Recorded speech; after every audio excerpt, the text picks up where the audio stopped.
Состоялось открытие 4-го международного циркового фестиваля «Мамонтенок». Фестиваль проходит в год 20-летия создания государственного цирка республики.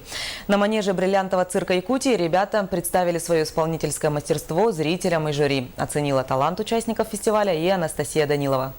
Как и прежде, номера участников оценивали международное жюри «Маэстро», в состав которого входят видные деятели циркового направления разных стран.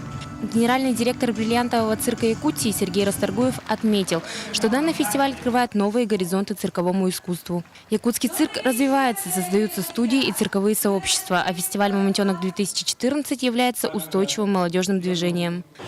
В самом разгаре фестиваль, гости. Вот как сейчас видели, мы сели, жюри, вип-гости. И также артисты за кулисами ждут своего выхода с волнением. Но международный цирковой фестиваль идет.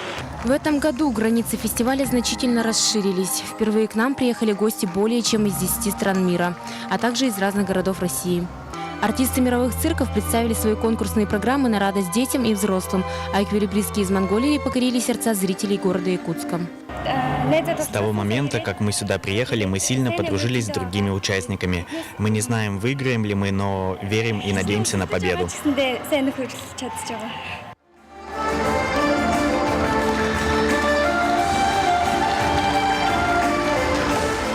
Нынче период проведения фестиваля совпадает с Якутским Новым годом. Неудивительно, что программа мероприятия вызвала у зрителей один восторг и бурные аплодисменты.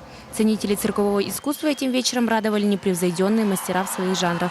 Гимнасты и жонглеры, эквилибристы и акробаты, канатоходцы и клоуны, самые грандиозные цирковые номера со всего света были представлены на манеже бриллиантового цирка Якутии. Вчера я участвовала в параде по главной улице, и люди были очень добродушны и отзывчивы. Все радовались, махали нам. В Японии цирковое искусство не так развито, как в Якутии. В Якутии цирк приветствуется, и я этому очень рад. Отрадно отметить, что с каждым годом любителей циркового искусства становится все больше. Цирковое искусство в Якутии проникнуто оптимизмом и формирует единство и целостность народов. Победители будут награждены ценными призами и дипломами лауреатов. Анастасия Данилова, Василий Соловьев. Новости столицы.